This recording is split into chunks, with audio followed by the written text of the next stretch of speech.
हुजूर बाबा सावन सिंह जी महाराज की जय। परम संत कृपाल सिंह जी महाराज की जय।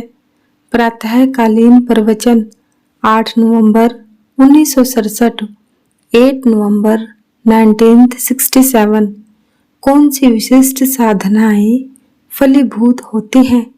गुरु प्यारी साध संगत जी परम संत कृपाल सिंह महाराज जी ने फरमाया कि भक्ति वही है जो पूरे और एकाग्र मन से की जाए। प्रभु एक है, सतगुरु भी एक है। वह मानव देह नहीं है, वरन स्वयं प्रभु उसमें बसता है। आपका पूरा ध्यान सिर्फ उसी की तरफ होना चाहिए, इतना अधिक कि आप सब कुछ भूल जाओ।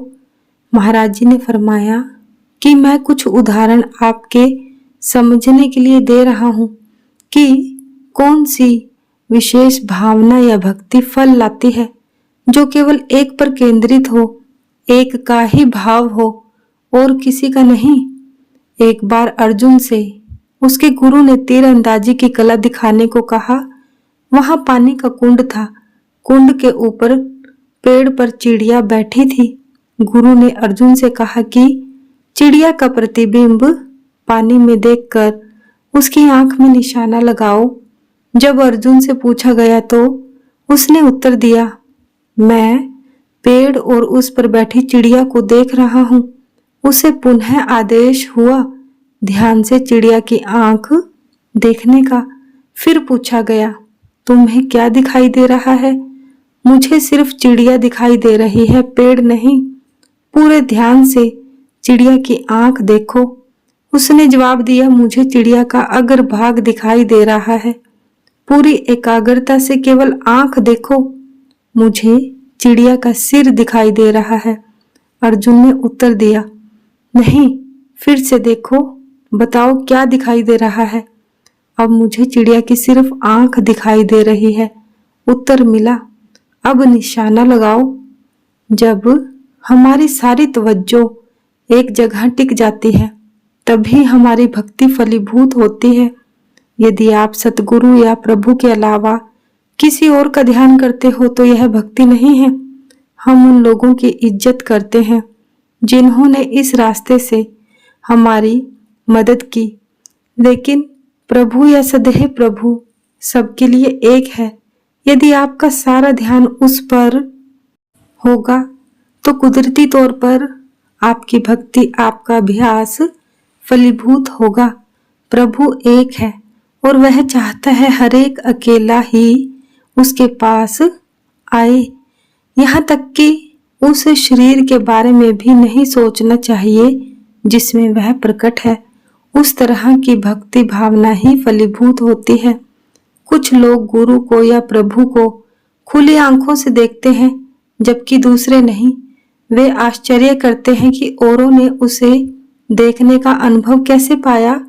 ताकतवर आदमी में ताकत झलकती है और कमजोर ताज्जुब करता है कि उसने यह ताकत कैसे पाई। इसीलिए यह सवाल है, एकाग्रचित होकर अपने पूरे ध्यान को एक जगह लगाने का। इस तरह की भक्ति फल लाती है। जो मनुष्य इस तरह की भक्ति करते हैं वे पतिव्रता स्त्री की तरह होते हैं जिसका ध्यान हमेशा अपने पति मालिक की ओर होता है, जो हमेशा अपने पति के बारे में ही सोचती है।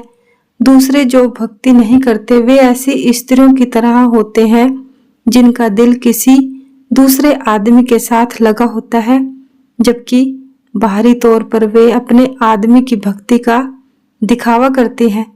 अच्छी स्त्री कौन सी है? जिसका ध्यान सिर्फ एक आदमी की ओर है। वह सुखी है, उसका सारा ध्यान अपने पति की ओर होता है। पति भी सिर्फ उस पत्नी को पसंद करेगा जो उसके सिवाय दूसरे किसी मनुष्य का ख्याल ना करे, जो उसी की आराधना करे, उसके दिल में उसके पति के सिवाय कोई और ना हो। क्या यह अच्छा है कि दिल तो बहुत आदमियों से लगा हुआ है और बाहरी दिखावे के लिए विवाह एक आदमी से किया गया। इसीलिए यदि आप चाहते हैं तो पूरे और एकाग्र मन से एक ही की भक्ति करो। उसी के बारे में सोचो, उसी को देखो, उसी के बारे में सुनो और उसी को जानो। जो इस रास्ते में हमारी मदद करते हैं। हम उनके आभारी हैं। भक्ति या लगन तभी फलीभूत होगी जब आप एकाग्रचित्त से उसके ही हो जाओगे, यहाँ तक कि अपनी सुध भी न रहेगी। जब हम गहरी निद्रा में सोते हैं तो कभी कभी बुदबुदाते हैं। हमारे अर्धचेतन मन में जो भी ख्याल विचार रहते हैं वही सोते समय हमारे मुख से निकलते हैं। हम ऐसी चीज बुदबुदाते हैं जिसके बारे में हमें पता भी नहीं होता है। कबीर साहब फरमाते हैं, ऐसे व्यक्ति की पहचान क्या है? जो पूर्णतया प्रभु से जुड़ा है। गहरी निद्रा में सोते समय भी गुरु या प्रभु हो उसके मुख से निकले तो ऐसा व्यक्ति प्रभु को पूर्णतया समर्पित है। मैं ऐसे व्यक्ति को क्या अर्पण करूंगा? मैं अपने शरीर की चमड़ी उसे उसके जूते बनाने के लिए अर्पित करूंगा। आप समझे किस दर्जे की भक्ति भावना फलीभूत होने की बात यहाँ पर हो रही है, जो कि पूर्णतः एक ही को समर्पित हो। हमारा हृदय बहुत सी चीजों से जुड़ा हुआ है। इस तरह की भक्ति कभी भी फलीभूत नहीं होगी। यदि आप इसी जीवन में प्रभु चरणों या सतगुरु शरण में पूर्णतया आ जाओ तो आपकी भक्ति फलीभूत होगी। यदि आप उस परमेश्वर को हाजिर नाजिर जानकर सारे संसार से प्यार करोगे तो उसमें फंसोगे नहीं। उदाहरण के लिए, यदि मैं आपसे प्यार करूंगा तो आपके बच्चों से भी प्यार करूंगा, परंतु यदि मैं आपके बच्चों से प्यार करूंगा आपसे नहीं, तब अतः प्रभु से प्रेम करो और उसके लिए उन सभी से प्यार करो जो पूर्वले कर्मों से आपके संपर्क में आए। प्रभु के साथ यहाँ का लेना देना समाप्त करो, क्योंकि प्रभु ने ही यह बंधन बनाए हैं। इस तरह से आप संसार के बंधनों में दोबारा नहीं बंधोगे और वापस भी नहीं आओगे। उदाहरण के लिए, एक राजा ने एक प्रदर्शनी लगाई जिसमें उसने महंगी और आश्चर्यजनक वस्तुएं रखी। उसने अपनी प्रजा से कहा कि वे आएं और उन्हें जो भी एक वस्तु पसंद हो उसे ले जाएं। जो भी वहां गया, यह बहुत सुंदर है, यह बहुत महंगा है, यह सोचकर एक वस्तु ले गया।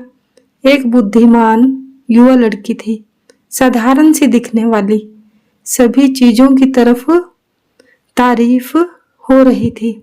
वह बहुत सुंदर है, आश्चर्यजनक है, महंगी है। उसने सोचा, बहुत सारी महंगी चीजें यहाँ रखी हैं, इनको किसी न किसी ने तो यहाँ रखा ही होगा, परंतु जिसने सभी को कुछ न कुछ ले जाने की छूट दे रखी है वह कहाँ है? वह कौन है? वह पूरी प्रदर्शनी में गई परंतु कुछ न लिया। राजा प्रदर्शनी के अंत में बैठा था। लड़की ने अपने आप से कहा, यही राजा है जिसने यह सारा खेल रचा है। ठीक है। उसने अपना हाथ राजा के सिर पर रख दिया। राजा आश्चर्यचकित होकर देखने लगा, सोचने लगा, केवल यही एक ऐसी है जिसने इतनी कीमती वस्तुओं को हाथ नहीं लगाया।